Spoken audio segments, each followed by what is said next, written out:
YouTubers, and welcome to yet another beer review with me, Peter, the Master of Hops. Today, looking at another beer sent to me from the awesome Johan in Sweden. And this one is kind of fairly fresh one. The last one I'm going to drink before I head out to the Aalborg Metal Festival and bang my head. End off with a bang here with a super fresh double IPA collaboration beer at that as well. As far as I could find out, this is like just released. This is a collaboration between St. Eriks Bryggeri in Sweden and Epic Brewing Company in New Zealand, in Auckland, New Zealand. And this is the Devastation double IPA. It's a double IPA at 9%. It's really cool. What they did with this is that they made this collaboration and they decided on making like a big, bold, insane double IPA, but only using those New Zealand hops. And that, wow, there's a lot of caramel malt in there, I guess. And not a lot of carbonation. God damn it. But yeah, they decided to use only New Zealand hops in here. And that is really damn cool. Wow, look at those bubbles. I guess there's carbonation in here. It's just not streaming from the bottom of the glass as it usually does. But it says, again, used New Zealand hops. Says, first there was Mayhem and then came Armageddon. And that's, I believe Armageddon, yeah, that's an epic beer. I reviewed that one over in States. Now there is Devastation, because you need more hops and because we could add more hops, even though it was a challenge. This unfiltered New Zealand double IPA is brewed by two brewers from opposite sides of the earth, using the best of New Zealand hops in an attempt to make the world a better place with beer. So that's pretty cool. 9%, I really like the label on there. That's cool, like a hop cone, and then it's got like a line of some shit. Yeah, it's because it's a hot bomb. It's about to explode.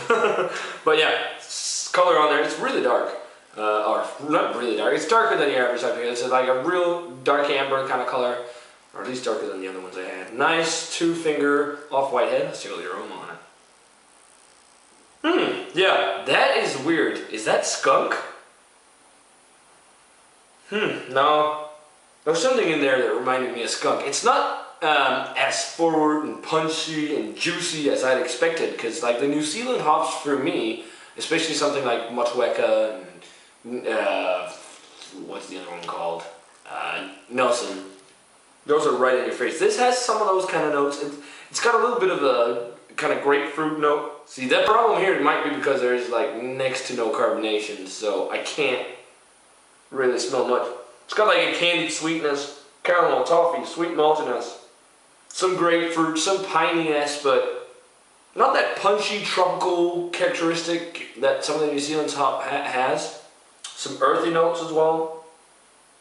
Yeah, it smells just a tiny bit skunky. I think I might have gotten a not too big bottle. We'll see. Let's give it a taste. Cheers, guys. And thanks, Johan.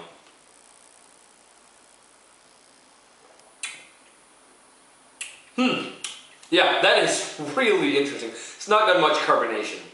It is very light. If you want your IPAs to be super carbonated, you might not be too keen on this one. It's got a real big caramel and sweet malt backbone as well for a beer this fresh. Like almost a candied sweetness, like a candied fruit, candied apricots. That's what I'm thinking of. Yeah, because there's an apricot flavor. It's got like almost candied apricot breadiness. It feels like almost barley wine territory, but then again not. It's kind of weird. A lot of earthy notes. It's got that candied apricot flavor.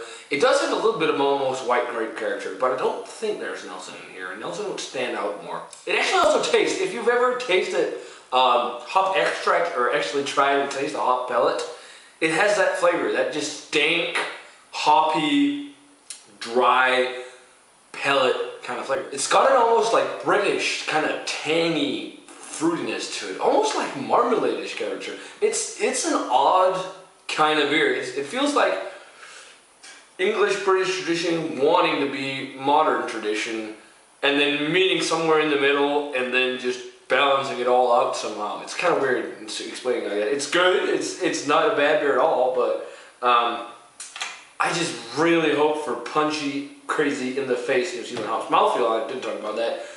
Very silky, higher side of medium maybe, dry. Dryness isn't too intense, it's got some solid bitterness, but it's a good beer. Not the best I've had from Epic, better than the other St. Eriks beer that I had, the regular IPA. It actually reminds me somewhat of that because it's got that balance and it's also got kind of like the tangy, slightly estery character almost. But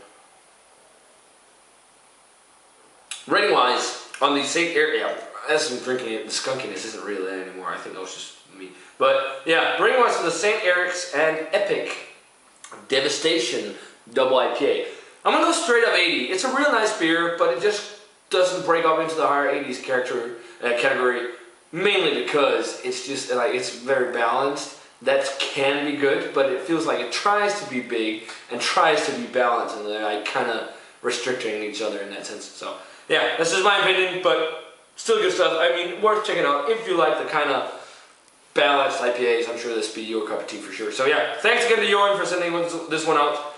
Definitely let me know what you think of this one if you've had it. As always, remember to comment, subscribe, check out the Facebook fan page and Twitter. And I want to say cheers. And I will see you guys in another video.